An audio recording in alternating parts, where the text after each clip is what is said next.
الحمد لله رب العالمين إله الأولين والآخرين والصلاة والسلام على سائر الأنبياء والمرسلين والملائكة المقربين وعلى آله وصحبه أجمعين. أما بعد فقد قال الله تبارك وتعالى في الكلام المجيد والفرقان الحميد: فأعوذ بالله من الشيطان الرجيم. بسم الله الرحمن الرحيم. إنما المؤمنون إخوة فأصلحوا بين أخويكم واتقوا الله لعلكم ترحمون. صدق اللہ مولانا العظیم. میرے محترم بھائیوں، دوستوں اور بزرگوں اور گھروں پر بیٹھ کر سننے والی ماں بہنوں، حق تعالی شانہ کا ارشاد ہے: انما المؤمنون اخوہ، مسلمان آپس میں بھائی ہیں. تاریخ اسلام اس بات پر شاہد ہے کہ آپ صلی اللہ علیہ وسلم کے بعثت سے پہلے، آپ کی تشریف آوری سے پہلے، دنیا کا انسان انسانیت سے ہٹ کر جانوروں کی زندگی گزارتا تھا، بلکہ نااتفاقی اور ناچاقی کے لحاظ سے جانوروں سے بھی بدتر زندگی گزارتا تھا. آپ صلی اللہ علیہ وسلم کی بعثت کی برکت ہوئی کہ جن دو انسانوں کے درمیان اختلاف تھا، نااتفاقی تھی، ایک دوسرے کی جان کے دشمن تھے، ایک دوسرے کے خون کے پیاسے تھے، نبی کریم صلی اللہ علیہ وسلم کی بعثت سی برکت سے حق تعالی شانہ نے ان کے درمیان محبت قائم فرمائی. معلوم یہ ہوا اسلام مذہب انسانیت میں آپس میں جوڑ چاہتا ہے، جوڑ کی تعلیم دیتا ہے. یہاں جو فرمایا گیا انما المؤمنون اخوۃ، مسلمان آپس میں بھائی بھائی ہے. دیکھو، ایک تو رشتہ داری کے اعتبار سے حقیقی بھائی ہوتا ہے، ماں باپ ایک ہے، ان کے ذریعے سے جو دو بھائی پیدا ہوئے وہ دو بھائی ہیں. کبھی ایسا ہوتا ہے باپ ایک ہے، ماں الگ الگ ہے، وہ بھی دو بھائی ہیں. کبھی ایسا ہوتا ہے ماں ایک ہے، باپ الگ الگ ہیں، وہ بھی دو بھائی ہیں، ماں شریک. اور کبھی ایسا ہوتا ہے کہ دودھ پینے کے زمانے میں دو چھوٹے بچوں نے اپنی ماؤں کے علاوہ کسی تیسری عورت کا دودھ پیا ہے، یہ دودھ شریک بھائی ہے.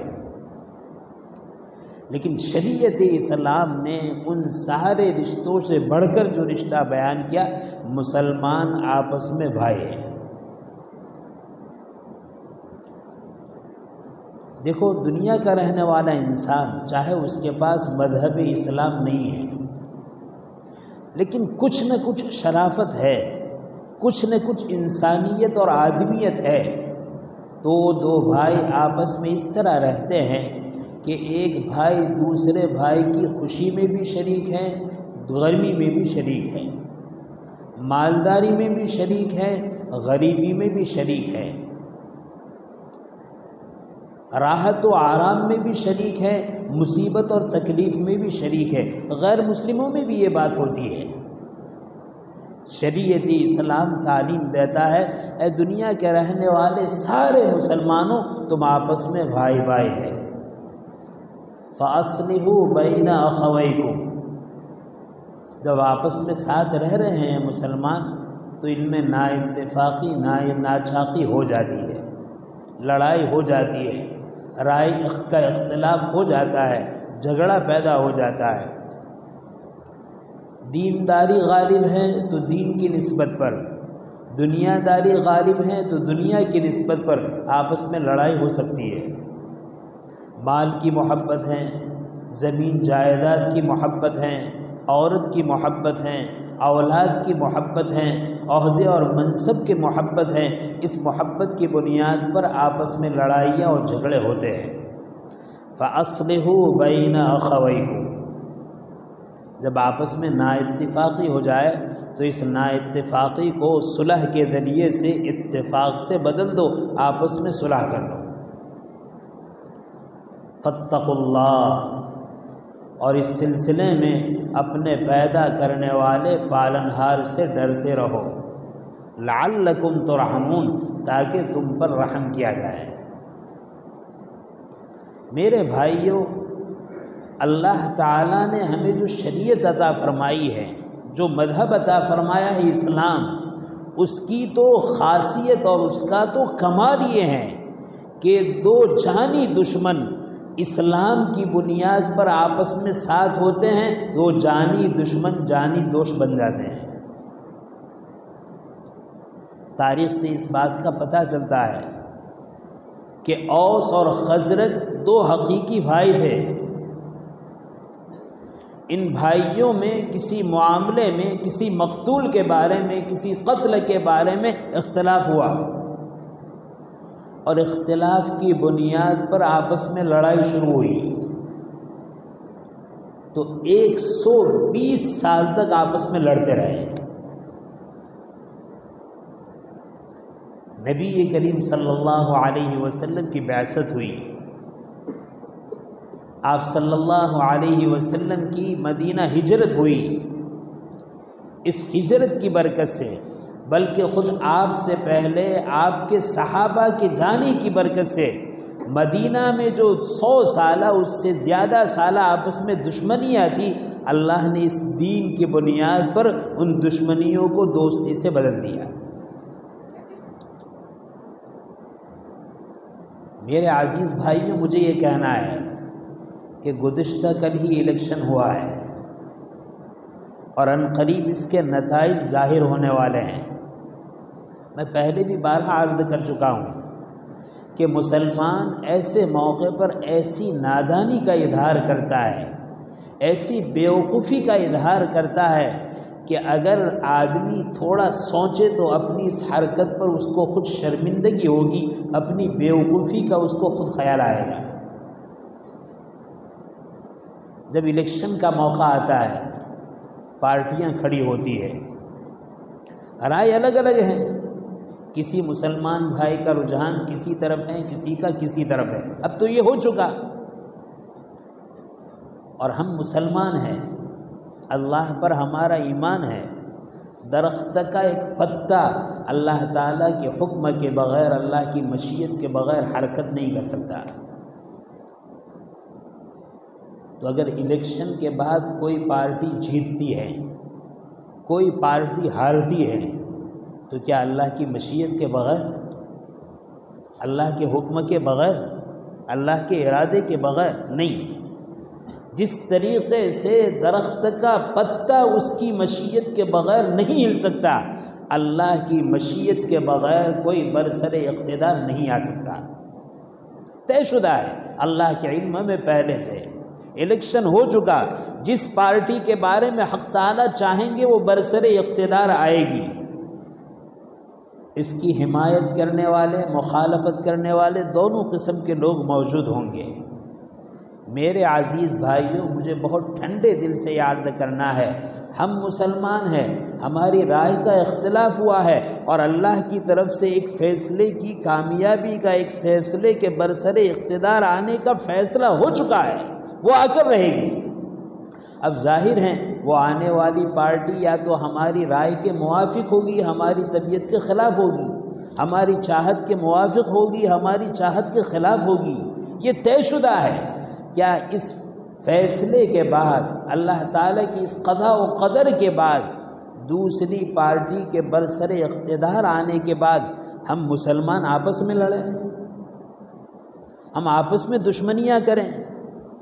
ایک ماں باپ کی اولاد، ایک نبی کا امتی، ایک اسلام مذہب کا پیروکار، اور ہمارا حال ان سیاست کی وجہ سے، ان پارٹیوں کی وجہ سے دشمنیاں ہمارے اندر ہو، نا اتفاقی ہمارے اندر ہو، ایک دوسرے کے خلاف تانا تشنی ہمارے اندر ہو، ایک دوسرے کے خلاف زبان درازی ہمارے اندر ہو، ایک دوسرے کو بدنام کرنا ہمارے اندر ہو، اور اس کی وجہ سے ایسی نا اتفاقی، ناچاکی کہ یہ ناچاکی ہمارے دلوں میں گھسی، دماغ میں گھسی، اور یہ حال یہاں تک پہنچا کہ اس کا اثر خوشی کے موقع پر شادیوں میں بھی نظر آیا، غمی کے موقع پر، میت کے موقع پر بھی نظر آیا، گھر میں بھی نظر آیا، باہر بھی نظر آیا، تجارت میں بھی نظر آیا، کاروبار میں بھی نظر آیا، مسجد میں بھی نظر آیا، مسجد سے باہر بھی نظر آیا۔ اور اللہ کی پناہ یہ حال اتنا بڑھا یہ مرد کہ مسجد اور عبادت گاہ اور بازار اور گھر کو چھوڑیے، یہ اختلاف کا ثمرہ اور نتیجہ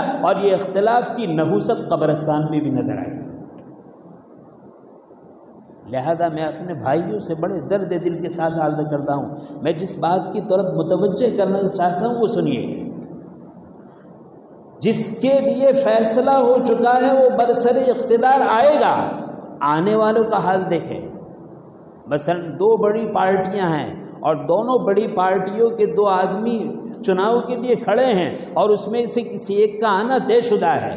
ایک پارٹی والا جیت کر آئے گا، دوسری پارٹی والا ہارے گا، لیکن جب اعلان ہو جائے گا کہ فلاں پارٹی کا صدر جیت چکا ہے، تو جس پارٹی کے صدر ہارے ہیں وہ ہارنے والا اس کے مکان پر جائے گا، مکان پر جانے کے بعد اس سے ملے گا، ملنے کے بعد اس کا فل پان کرے گا اور اس کو شاباشی دے گا اور مبارکبادی کرے گا۔ یہ صرف ہندوستان کا ماحول نہیں، پورے عالم کا یہ ماحول ہے۔ برسر اقتدار جتنی بھی پارٹیاں ہوتی ہیں یہ جانتے ہیں کہ یہ تو ایک چیز ہے، ایک شے ہے، ایک مقابلہ ہے، کبھی کوئی جیتتا ہے، کبھی کوئی ہارتا ہے۔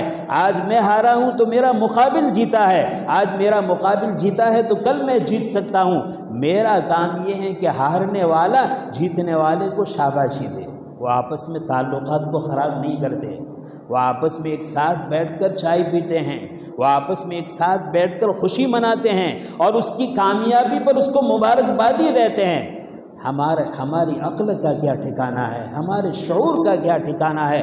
حق تعالی شانہ نے جس مذہب اسلام کی بنیاد پر اور امام الانبیاء صلی اللہ علیہ وسلم نے جس دین کی بنیاد پر ہمارے اندر جو اخوت قائم کی، اس اخوت کا سودا ایسی سیاستوں پر، اس اخوت کا سودا ایسی پارٹیوں پر، اس اخوت کا سودا ایسی کامیابی پر ہم دشمنیوں کو اس طریقے سے فروغ دیتے ہیں، ہم دشمنیوں کو اس طرح بڑھاوا دیتے ہیں کہ ایک حقیقی بھائی اپنے دوسرے حقیقی بھائی کو، ایک خالہ زاد بھائی اپنے خالہ زاد بھائی کو، ایک چچا زاد بھائی اپنے چچا زاد بھائی کو، ایک ماموں زاد بھائی اپنے ماموں زاد بھائی کو، ایک مسلمان پڑوسی اپنے مسلمان پڑوسی کو، ایک محلے کا مسلمان اپنے دوسرے مسلمان محلے کے مسلمان کو دیکھنے کے لیے تیار نہیں۔ ارے میں تو اس وقت پر یہ کہوں گا کہ مسلمان اور غیر مسلمان محلے کی بات چھوڑیے، ہماری بستی میں، پارٹی میں دونوں طرف دونوں ہیں۔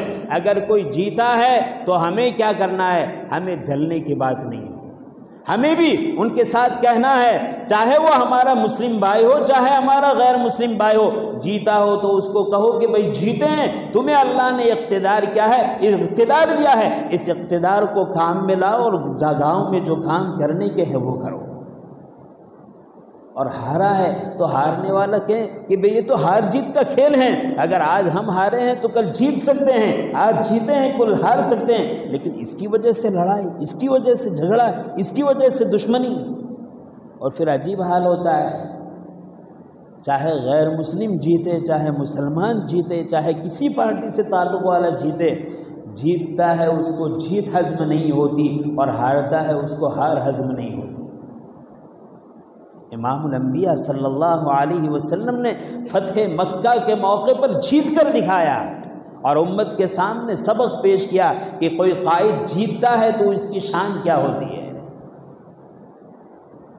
لہذا میں آپ سے عرض کروں گا، شریعت اسلام نے ہمیں جو بھائی چارگی دی ہیں، جو اخوت دی ہیں، جو انسانیت دی ہے، اس انسانیت کو ہر حال میں باقی رکھنا ہے، اور باقی رکھنے کے بعد حالات رزلٹ کے نتیجے کے آنے کے بعد جو بھی ظاہر ہو، ہمیں اپنی زبان سے برائی نہیں کرنا ہے، لڑنا نہیں ہے، نا اتفاقی نہیں کرنی ہے، بلکہ ہمیں تو اپنے آپ کو دوسروں سے جوڑنا ہے۔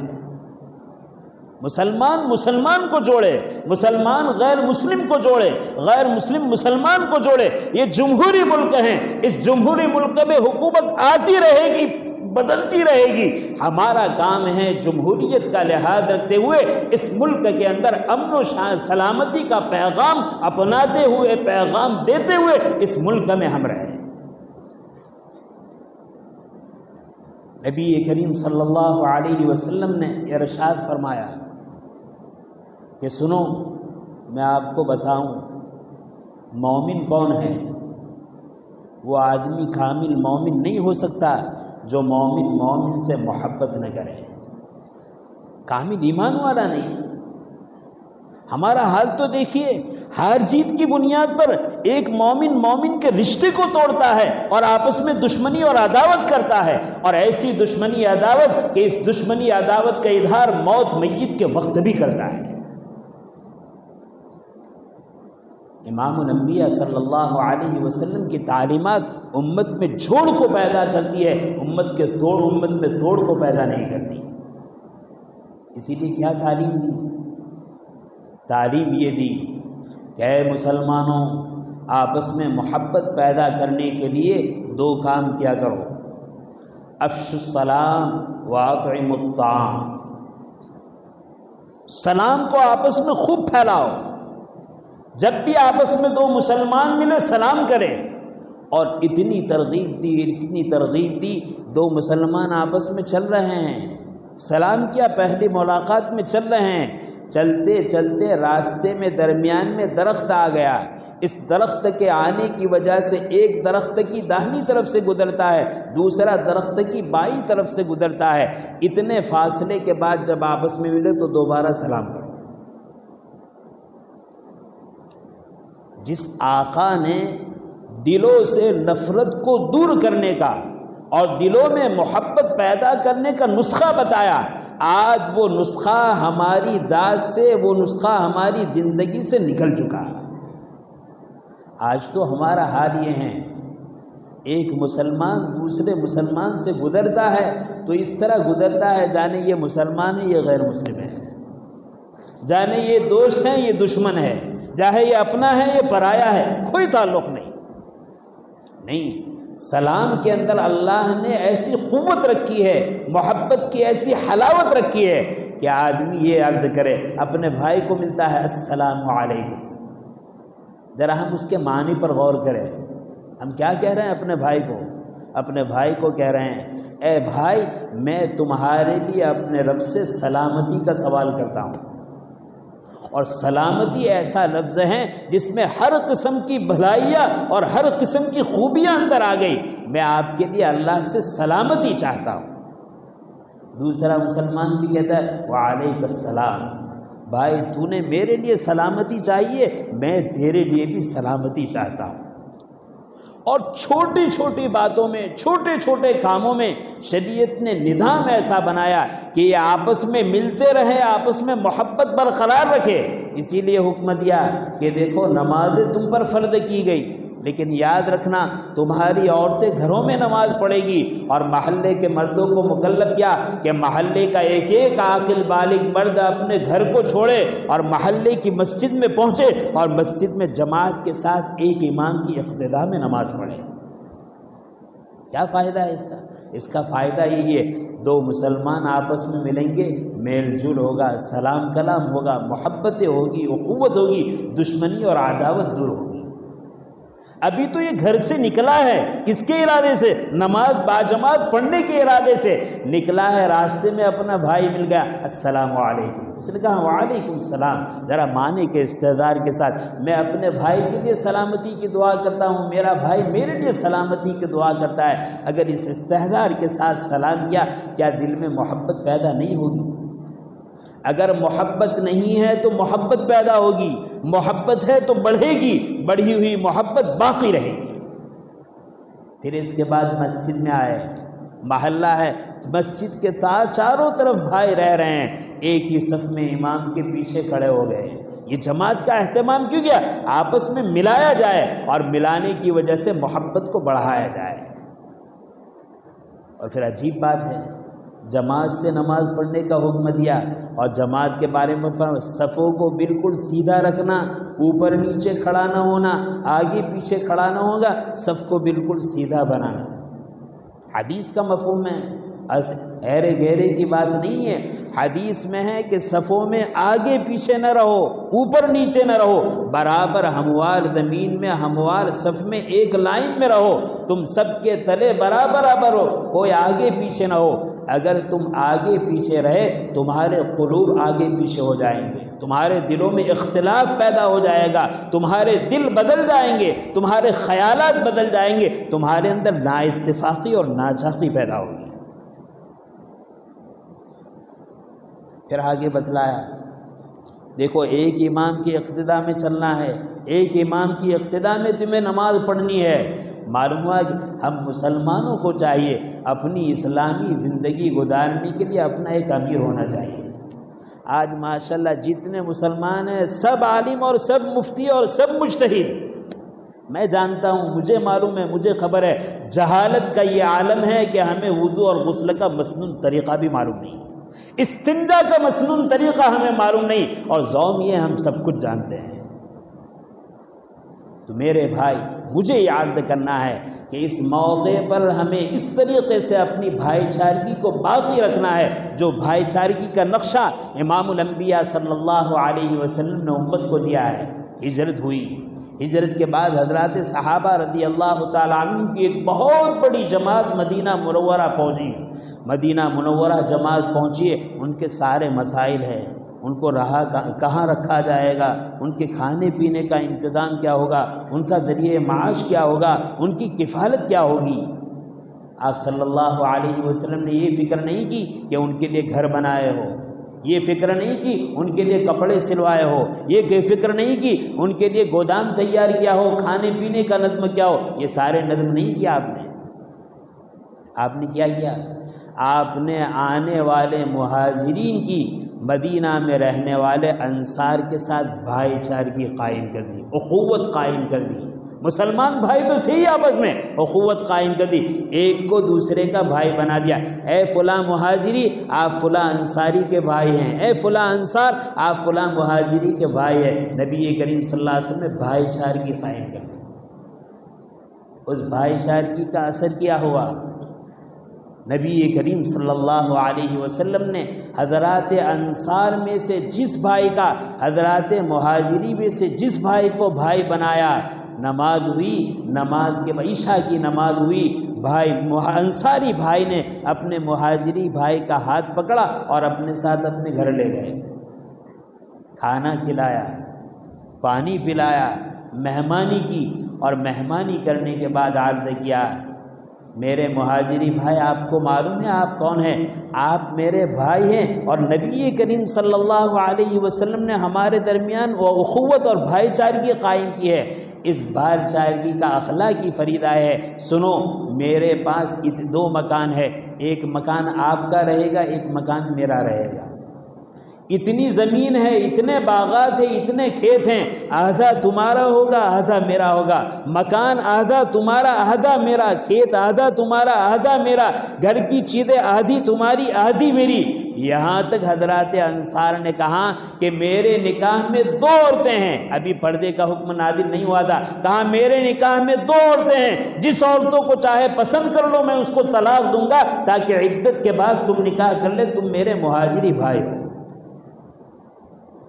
حضرات انصار نے اس اخوت کا اتنا بڑا نمونہ پیش کیا کہ اپنی عورتوں کو پیش کر دیا۔ قربان جائیے، وہ قربان کرنے والے، وہ نثار کرنے والے انصار تھے، ادھر بھائی بھی مہاجری تھے۔ حضرات مہاجری میں سے کسی بھائی نے، تاریخ اس بات پر شاہد ہے، اس بات کو قبول نہیں کیا کہ یہ کہا ہو کہ بھائی آپ فلاں بیوی کو طلاق دے دیجئے، عدت کے بعد میں نکاح کر لوں گا، بلکہ حضرت عبد الرحمن بن عوف رضی اللہ عنہ کے بعد میں ہیں، ان کو حضرت سعد ابن ربی رضی اللہ عنہ کا بھائی بنایا۔ تو حضرت سعد ابن ربی نے کہا آدھا مال آپ کا، آدھا باغ آپ کا، آدھا گھر آپ کا، آدھی چیزیں آپ کی، اور بیوی بھی آپ کی، آپ کہیے میں طلاق دیتا ہوں۔ حضرت عبد الرحمن بن عوف کہنے لگے بھائی اللہ تعالیٰ تمہارے مال میں، تمہاری جان میں، تمہاری عزت، تمہارے اہل و عیال میں برکت دے، مجھے بازار کا راستہ دکھلا دیجیے۔ نہ مال لینے کے لیے تیار ہیں، نہ جان لینے کے لیے تیار ہے، اور اخوت کا بدلہ یہ دے رہا ہے کہ ہر ایک دوسرے پر جان قربان کرنے کے لیے تیار ہے۔ میرے بھائی میں بہت درد دل سے زیادہ عرض کروں گا کہ اللہ تعالیٰ نے ہمیں اخوت اسلامی جو عطا فرمائی ہے، اس اخوت اسلامی کو آپس میں اتنا مضبوط کرنا ہے کہ اس کا بہترین اثر دنیا کے رہنے والے ہم انسانوں پر اور دنیا کے رہنے والی ہر قوموں پر پڑے۔ آج دنیا ہم پر ٹھٹھا لگاتی ہے، آج دنیا ہمارا مذاق اڑاتی ہے کہ جن دو فریق کے بڑے آپس میں بیٹھے ہوئے ان کے ماننے والے آپس میں جھگڑ رہے ہیں، آپس میں اپنے دست و گریباں کو پھاڑ رہے ہیں، آپس میں اپنی املاک کو تباہ کر رہے ہیں، آپس میں اپنے آپ کو برباد کر رہے ہیں۔ میرے بھائی یہ کون سی عقل مندی ہے، یہ کون سی دانائی ہے، یہ کون سی دانش مندی ہے؟ لہذا میں اپنے سارے بھائیوں سے بہت ادب احترام کے ساتھ عرض کروں گا کہ اپنے اختلاف کو ختم کریں، اپنی نا اتفاقیوں کو ختم کرے، اپنی برائیوں اور عدم تعلقات اور غلط تعلقات اور ناچاکی کو ختم کرے، اور اللہ کے واسطے آپس میں ملنے کا اتحاد کرے۔ اس ملنے کے لیے چند باتیں ہیں، انشاءاللہ آئندہ اس کو عرض کیا جائے گا۔ حق تعالی شاہ نے جو باتیں کہلوائی، حق تعالی عمل کی توفیق نصیب فرمائے۔ آمین۔ وآخر الدعوانا الحمدللہ رب العالمین۔